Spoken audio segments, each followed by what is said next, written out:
ABC Actu. ABC Actu, c'est l'essentiel de l'information. ABC Actu, c'est la politique, l'économie, le social, la culture, la religion, la science, la technologie, le développement et les divers. ABC Actu, l'essentiel de l'information pour vous, FM Prêt.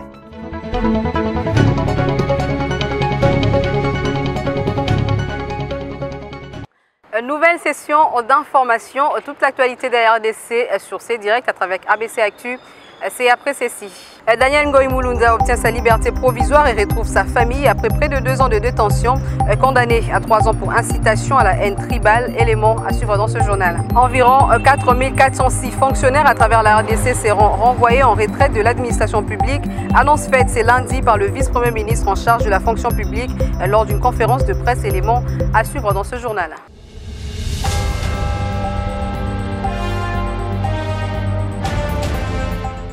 Bonsoir et bienvenue à tous. Alors que les échéances électorales se pointent à l'horizon, la Commission électorale nationale indépendante multiplie des actions de sensibilisation et d'information à travers le pays.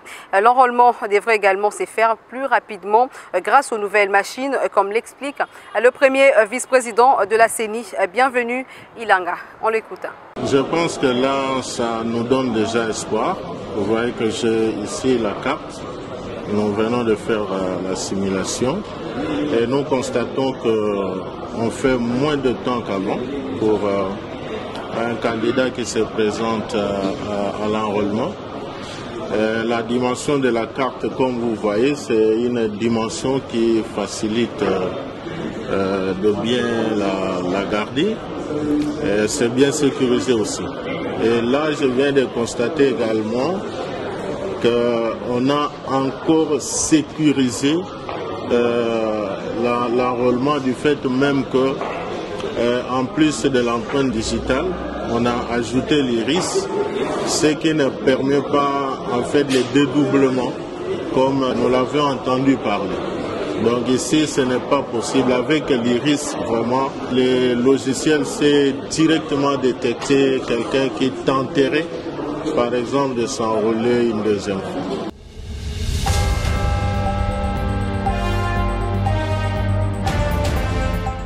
Dans l'actualité également, suspendu par le ministre Moïse Nzangi, l'intendant général Étienne Philippe Vautiers dit ne pas être notifié sur sa suspension à la tête de l'intendance générale et décide de continuer de travailler, une option saluée par les agents de ses services. Regardez. J'ai appris comme vous via les réseaux sociaux samedi que nous étions suspendus, le DT et moi-même. Na réseaux sociaux, le rôle à Binonyonso. Qui est suspendu na DT, na réseaux sociaux. D'après ce courrier, j'ai vu que notre ministre aurait signé ça le 14, ce qui veut dire mercredi passé. Oui. Donc, d'après, autant la lettre Wana est signée pendant le 14, donc mercredi au Eleki. Pour l'instant, je ne sais rien, il ne m'a pas appelé. Je sais juste une chose, j'ai appelé la directrice de Lubumbashi qui est censée faire l'intérimaire. Elle m'a dit qu'elle n'a pas non plus été notifiée, mais elle a reçu un appel samedi après-midi du DIRCAP du ministre, la félicitant. Donc j'imagine que c'est vrai et que ça va arriver aujourd'hui. Sinon, je ne comprends pas pourquoi le DIRCAP du ministre l'aurait félicité samedi. Et que cela figure aussi sur le site Twitter du ministère.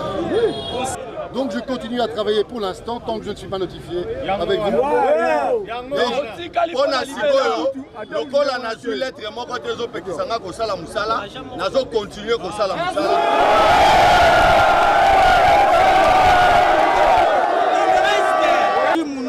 Nakati intendance générale.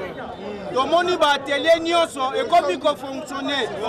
Régie bloc bazozwa des machines. Ya kobetela ba brique. Na mongo na ye moko. Lelo atelier ya gistage. Bazui ba casque, bazui ba manette. Pour la protection.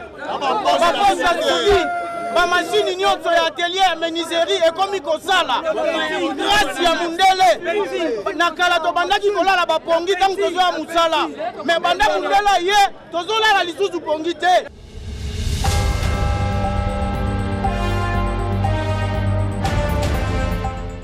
Près de 4000 fonctionnaires de l'administration publique de la RDC, dont 20 secrétaires généraux, ont été mis à la retraite. Annonce faite par le vice-premier ministre en charge de la fonction publique qui soutient que ces postes devront être occupés par des jeunes dont les recrutements interviendra d'ici la fin de l'année. Jean-Pierre Liaou, vice-premier ministre en charge de la fonction publique, a annoncé au cours d'un point de presse ce 19 septembre les débuts du processus de mise en retraite au sein de l'administration publique du pays. Ces processus concernent au total 4406 fonctionnaires, dont 37 secrétaires généraux, 319 directeurs, 367 chefs de division, pour ne citer que ceux-là. Cette première vague intervient après la signature des ordonnances du chef de l'État. Ceci inclut essentiellement le secrétaire général de l'administration, dont les agents centenaires, nonagénaires, octogénaires et dans certains cas des agents septuagénaires et sexagénaires, ainsi que le règlement de certains litiges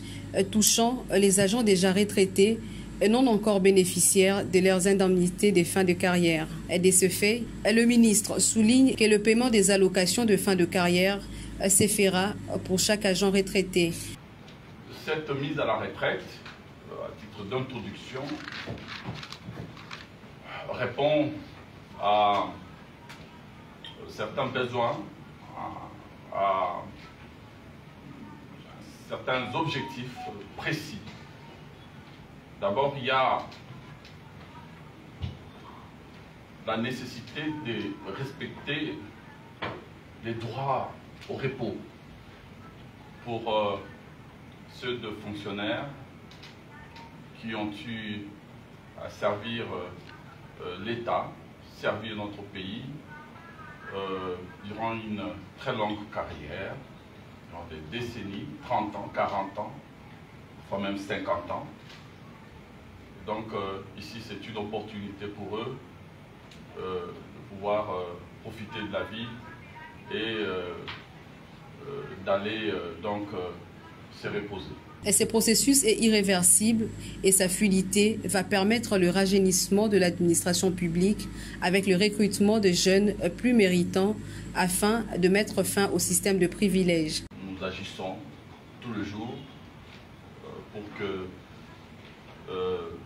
nous cessions dans notre pays, en tout cas, de voir le fonctionnaire attendre la mort pour pouvoir sortir de l'administration publique. Nous devons agir pour que nous cessions d'être l'unique pays où seule la tombe peut arracher un fonctionnaire de son office. Il faut respecter les droits au repos des agents et fonctionnaires de l'État. C'est ce que nous sommes en train de faire actuellement. Signalons que la mise en retraite permet d'aérer le cadre organique de service, de créer les vacances de poste et générer l'explosion des opportunités de carrière.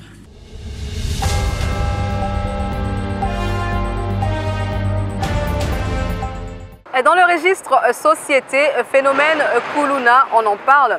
Dans ce journal, un policier tire sur le pied d'un bandit armé pour le maîtriser au quartier Mombele. C'est lundi 19 septembre 2022, après avoir tenté de rétablir l'ordre perturbé par ces malfrats.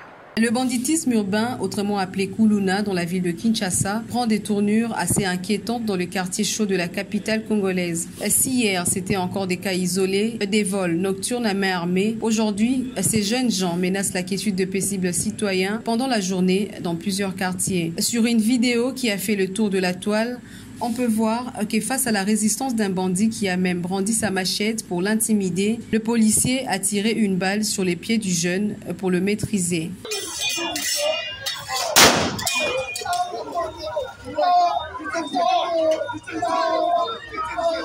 La scène s'est déroulée lundi 19 septembre 2022 au quartier Mombele, sur l'avenue Mukoko, où des Kuluna s'affrontaient avec des armes blanches en pleine journée. L'on se pose la question de savoir si ces jeunes se croiraient au-dessus de la loi car malgré les opérations menées sur terrain par la police nationale, l'ensemble de moins en moins en sécurité face à ces malfrats. On se souvient tout récemment d'un affrontement lors d'un match de football entre quartiers à Lingouala et aussi dans la commune de Makala où la population avait lancé des cris de détresse pour voir ces phénomènes éradiqués à tout jamais. Des solutions devraient être prises par les autorités car l'on assiste jour après jour à une formation de petites milices qui ne disent pas leur nom et ceci pourrait mener à une rébellion si les choses ne s'arrangent pas.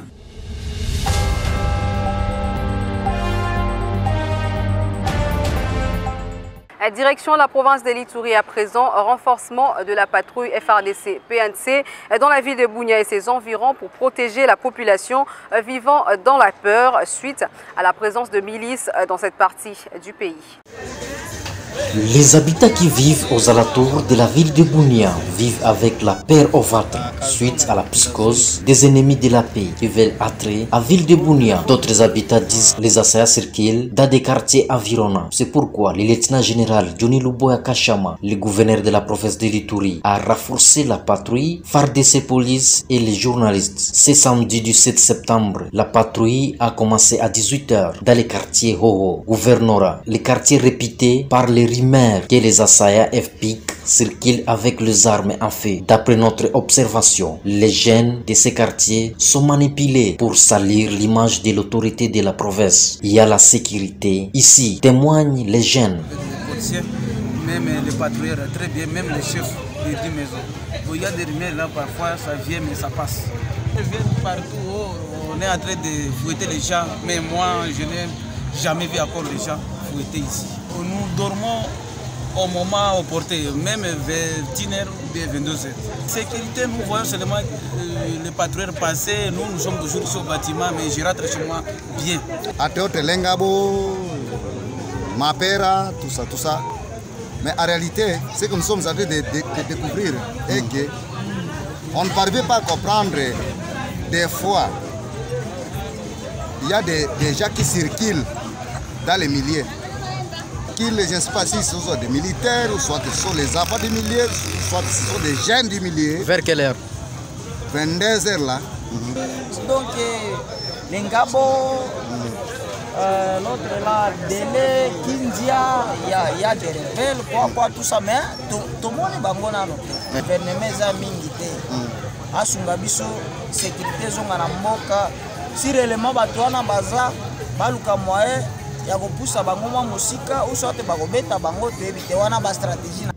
De Hoho, Gouvernora, les services de sécurité sont passés à Lengabo. Les habitants ont témoigné, hors micro et caméra, qu'ils sont en sécurité, mais ils opèrent des FPIC qui sont proches d'eux. Tard dans la soirée, les services de sécurité sont allés vers les fins fonds du quartier Délé. De retour, les quartiers Kindia vers Stade Moderne, Fichama, les cas de banditisme mais armés sont pratiqués dans cette contrée, dit les habitants.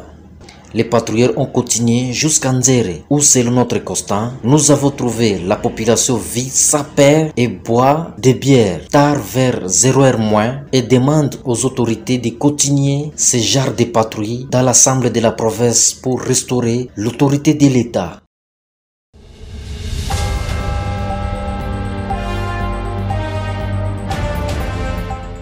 Je l'ai annoncé au sommaire, après près de 2 ans de détention à la prison de Kassapa, Daniel Ngoï Mulunda, ancien président de la Commission électorale nationale indépendante, a bénéficié d'une liberté provisoire ce lundi 19 septembre. Condamné à 3 ans de prison et au paiement d'une amende de 500 000 francs congolais, le 26 janvier 2021 par le tribunal de paix de Lubumbashi, le pasteur Daniel Ngoï Mulunda avait été reconnu coupable de propos séparatistes, sécessionnistes et tribalistes tenus à son église nouvelle méthodiste unie de Lubumbashi. Ce lundi 19 septembre 2022, ce dernier est sorti de la prison de Kassapa à la suite d'une liberté provisoire accordée par la Cour de cassation après près de 2 ans de détention. Il est rentré chez lui entouré de sa famille et de quelques sympathisants.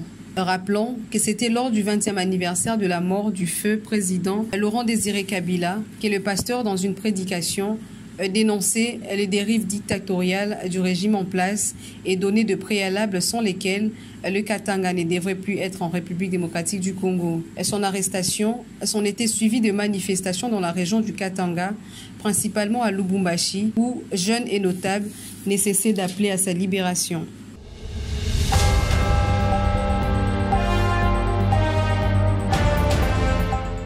Poursuivons donc cette session d'information avec les femmes des Ensemble pour la République Afrique du Sud qui étaient en réunion samedi 17 septembre 2022 sous la conduite de Karine Nganga Kafouti. Elles ont réitéré leur soutien à Moïse Katumbi Chapwe et prêtes pour voter comme président de la RDC lors de la présidentielle de 2023. À plus de détails avec Urbain Kabeya. Les mamans des Ensemble pour la République Afrique du Sud étaient en réunion ce samedi 17 septembre 2022 sous la conduite de Karine Nganga. C'est le bureau de la coordination Ensemble pour la République Afrique du Sud, basé à Pretoria, qui coordonne Paulin Donkakim, qui a servi de cadre à cette activité. Cette rencontre a tourné autour du rôle que doit jouer la femme pour le développement et les élections en RDC, a dit Karine Nganga, dont les mamans réitèrent leur soutien au président Moïse Katumbi Chapwe et au numéro 1 de la DFC, honorable princesse Dominique Munongo Inamizi. On a été avec toutes les représentantes des mamans de la diaspora aujourd'hui qui ont exprimé leur vouloir, leur participation, leur attentes pour le président Moïse Katumbi envers les femmes, des attentes des mamans pour notre cher parti Ensemble pour la République. Le président Moïse a promis de promouvoir la femme. Le président Moïse a promis d'empower la femme et les mamans de l'Afrique du Sud attendent cette réalisation. Pour ces mamans Dominique, de la façon dont vous êtes en train de travailler pour les mamans du Congo, nous aussi, les mamans de l'Afrique du Sud, nous attendons votre appui, nous voulons votre soutien moral, physique, spirituel. Pourquoi pas nous visiter un jour pour d'autres formations? Nous vous attendons. Merci, maman. Les mamans de la diaspora Afrique du Sud, qui soutiennent la vision de Moïse Katumbi, ne gèrent que par la victoire de ce dernier à la présidentielle de 2023. Le message toujours me maman Dominique. Alors bozala bino kimia po biso ta otoyaka tozo push nde ya push ya biso ezalaka ya PTT donc bozala bena kimia do toza sima na bino poto kota penza ti na mozindo. Vraiment to se porter vraiment garant toza vraiment ready pour la koya ko soutenir vision ko même développement na mboka pour la 2023 prêt pour venir soutenir vraiment.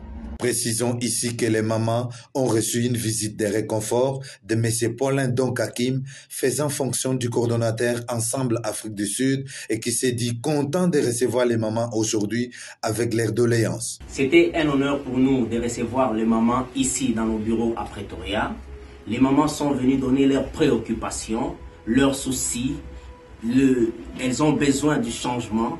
Elles ont besoin, quand le président Moïse sera à la tête du pays, qu'est-ce que le président peut faire pour eux? Elles vont faire cette demande. Nous avons reçu tout ce qu'elles pouvaient dire. Nous les avons écoutées parce que vous savez, le président Moïse a dit plus rien sans la femme. Sinon, l'activité de ce jour s'est terminée par la cérémonie de remise des cartes aux membres du parti par Karine Nganga dans une parfaite ambiance de camaraderie. 2023, Moïse Katumbi, président de la République.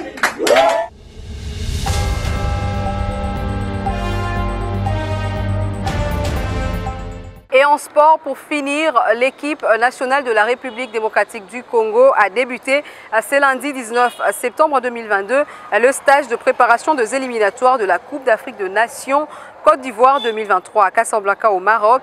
La première session d'entraînement de Léopard de la RDC a eu lieu au stade El Arabi Zaouli de Casablanca sous la conduite du manager sélectionneur Sébastien Desabre. Au terme de ce stage, le Léopard livreront 2 rencontres amicaux sur place au Maroc contre la Sierra Leone et le Burkina Faso.